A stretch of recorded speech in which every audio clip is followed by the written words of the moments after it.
Hello friends. I just want to say that I just recorded a 12-minute long voiceover and lost the whole thing. I'm so upset right now. I clicked, I have a pause button. So I was like, okay, I'll pause it and then I'll continue later. Because I was looking up some people on Twitch, and then somehow instead of clicking play again, I clicked replace, and then I had 2 seconds of my recording left. Oh, I'm so sad. I should have just ended the recording. I shouldn't have paused it. That was a mistake on my part, but that really has ruined my day. I am so sad. I was 13 minutes into the video, and now I have to start all the way from the beginning.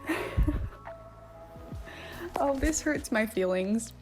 I don't remember what I talked about, and now I'm gonna have to do it all over again, and I might repeat myself or forget about stuff. I don't know. I'm very sad. This is the first time something like this has happened to me, so I guess it was about to happen at some point, but that hurts my feelings. I hope I still have enough time to record the whole thing before someone goes to work again. I have a feeling that my dad might come back upstairs and then he's gonna go back to work in the hallway, and then I'm not gonna be able to record anymore, and that is very sad. I perfectly timed it with their lunch so that I could record in peace. Oh, this is sad. I'm very upset that this has happened. This has never happened before. Usually I'm not this much of an idiot, but anyway, good to see you. Thank you for listening to my rant. That hurt my feelings a lot. Anyway, I built a modern house today. I literally never do this, so you should be very proud of me. I never build modern houses, ever. And there's a reason for that. I just don't really know what they're supposed to look like. I don't really know where to start with them. I feel like they're just a little bit weird when I build them, but I used a reference for this one like I do with most of the houses I build, and I think it actually looks pretty cool. I do have to say that there is a column that I put up to the top of the roof, in the middle where the roof is. Obviously, I don't know. But that column, I spent 40 minutes. That's an exaggeration. It was more 15. But I spent way too long trying to fix it because you can't pull them up into the roof. You have to put half walls. It did not work. So then I finally figured it out. And then you see it be good in the video because I cut out the whole part of me struggling with it. But then when I opened it again today, because I started recording this yesterday, when I opened it again today, it was all broken again.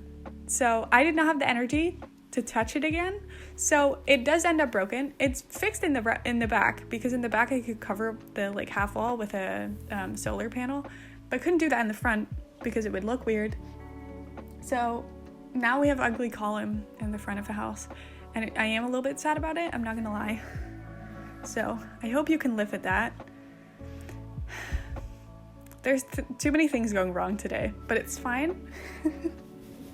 But hello, good to see you.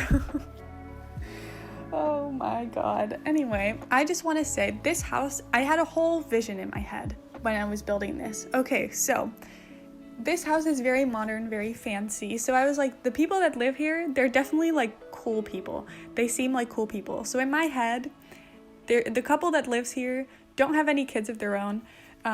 There are 2 women that are married and very happy together. They're both really successful. In my head, one of them is a freelance artist or something, and the other one might be a businesswoman. I don't know, something like that. They just do fancy jobs online. They're really cool. I just see them wearing nice pantsuits every day. They're just really cool people. You know what I mean? Those cool aunts that everyone has. That's what they are. They're very amazing, incredible, supportive people. Then they have a room upstairs where their cousin lives, because their cousin, I don't know, maybe she doesn't have her parents anymore. I'm not sure. I didn't really think about that yet, but they live with their cousin, and they really like her. So she's a teenager, they're young adults. In my head, they're 30, and she's 19 or like 18. She's like, they're like, there's like not a big age gap between them is what I'm trying to say. So they're like best friends. And they like have a great time. They love hanging out together. So that's my idea of the people that live here. The cousin's also trans. I put a trans flag in her room because it is Trans Awareness Week this week. So I thought it would be good to, you know, put some trans representation in my builds. My homework to all of you is to go find a trans creator that you really like, because trans people deserve your support and they need your support, because a lot of them didn't get the support that they needed from the people in their lives. And that is very sad, because they're just being who they are, and it's not fair that they get treated differently for that. So go find some creators that you really like, that are trans, and give them all your love and support, like you've all done with me. Everyone here and on my Twitch streams is so lovely and so kind. Go find someone to spread that love to that deserves it, and give them that support all year round, not just during Trans Awareness Week, because that's not gonna like pay their bills, you know what I mean? So give someone your support. They would probably really appreciate that. So that was my little rant about that. But I really like this house. I wasn't expecting it when I started building it, because I never build modern houses or like anything in this kind of style. I usually build cottages. You see me build stuff like that all the time. But I liked building this because I got to use a bunch of items that I never ever use. And I actually had a lot of fun with it. I thought it was really fun to do. So I might build more like this. I just struggled to figure out what I want things to look like, because I wouldn't personally live in a house like this, I don't think. So like I can't just be like, oh, I would want my house to look like this, so I'm gonna furnish it like this. So I'm just trying to like envision what looks good and then see if that makes sense. Like, I don't know. So I struggle a bit more with furnishing, and it took me longer than it usually would have. But it also was just nice that I could do some different stuff, because sometimes when I'm building, I get really worried that it's the same that I've been building every single day. So it was good to have a bit of a change and like use different packs. I've used a lot of Dream Home Decorator in this build, because the stuff for it just works really well with this kind of style. So I had a lot of fun with it. I thought it was really fun using some different items. And you probably enjoy seeing something that is not a cottage. So I hope you like this. I don't feel like I'm usually very good at these kind of builds, but I actually like how this one turned out. So I hope you like it as well. But there's a lot of rooms in this house. If you wanted to, this house could be like 4 bedrooms. It is currently 2 bedrooms because I have an office, and then 2 bedrooms, and then I have like a gym for them, because they seem like the people that would have a home gym, you know? They're like fancy. They like do yoga and go for a run every day. Cannot relate. That would be like a lovely life if I was that motivated and sporty, but no, not gonna happen. But yeah, that is their house layout. So if you wanted this house to be for like a bigger family, it absolutely could be. So I have 2 bedrooms decorated, and then the rest of them, you could put 1 bedroom downstairs where the office is, and then 1 bedroom upstairs where the gym is. And then it would be 4 bedrooms. So it's 2 bathrooms. Both of the bathrooms are downstairs because I couldn't make one make sense upstairs. I probably could have put one, but for me, I couldn't figure out the layout how I wanted it to if I put another bathroom, so I decided not to. Because if I put another bathroom, I had a lot of hallway space. So I didn't want to do that. That felt a bit like wasted space to me. So I'd rather have 2 bathrooms downstairs. I feel like that's fine. You can live with that.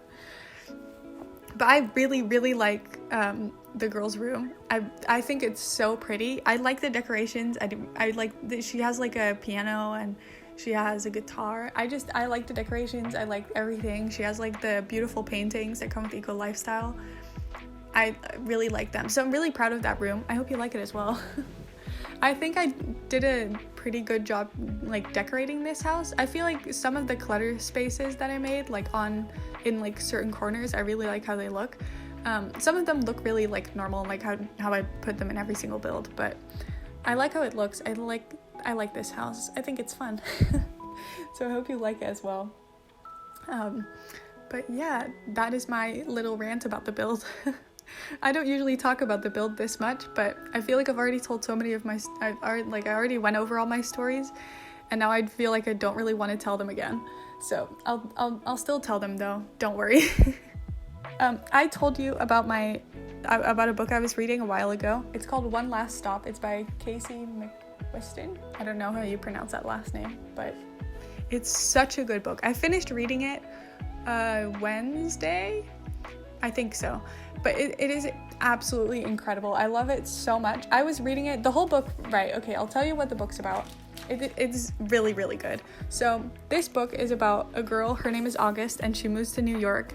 And then she meets a girl on the train, like on the subway.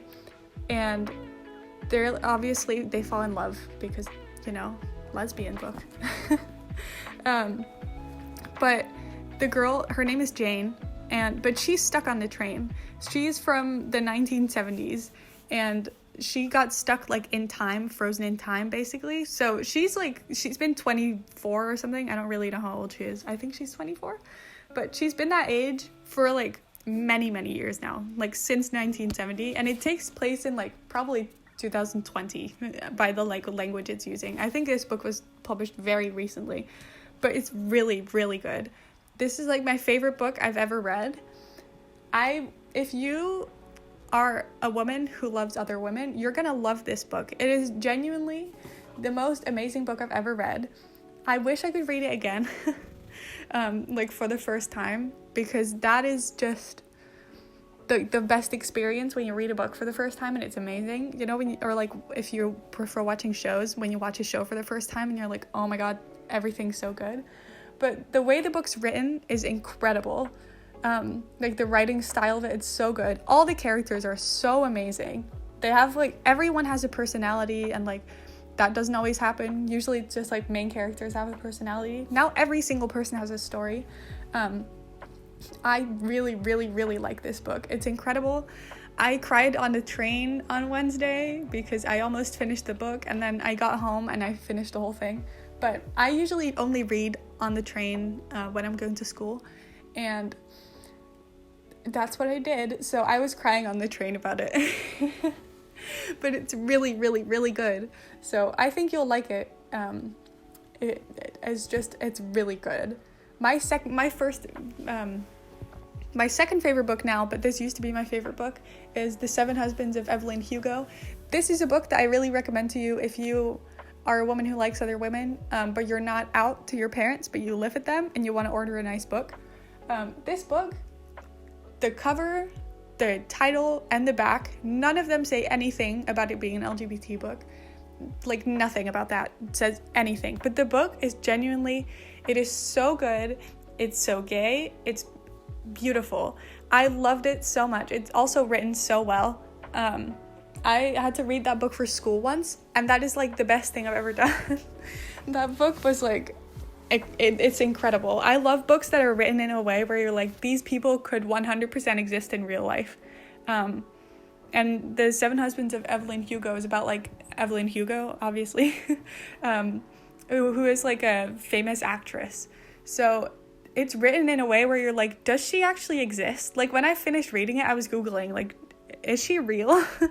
Because it's genuinely really, really good. So those are my book recommendations. If you like reading gay books and you can't really find any. Falling in Love Montage is one I also read. It's also really, really good. So those are my 3 books with women loving women representation in them. So I think you'll really like them. There's both lesbians and bisexual people in all books, I think. I'm not sure about the Falling in Love Montage, but the other ones have both lesbians and bisexual women. So I think that's really cool. So I think you'll really enjoy them. They're really, really, really good books. I promise I'll stop ranting about books. But you'll really enjoy them, I promise. I haven't read in such a long time, but now that I'm reading again, and I'm reading books that are not just about straight relationships, gorgeous. I'm so happy. These books are amazing. I really, really like them. I'm sorry. But my school situation at the moment, I started a new semester on Monday. I talked about this. I had a kickoff on Monday to like announce the project and everything. It was really vague. I don't remember if I've talked about this in my last video, but it was really vague. I'm really unsure what we're doing, and I've had all my classes for the week now because it's Friday, and it's not become much more clear than it already was. I'm still very confused, so that is not ideal. I hope it gets more clear as the project continues, but so far I'm very confused. I hope it will be fun though. But this semester I have 3 exam subjects, 1 project and for a group and 1 project for yourself, which is very different from usual things because, you know, you're only doing one big thing. But that one big thing is like crisis communication, basically. That's not what the subject's called, but it doesn't really matter. But that's basically what it's about.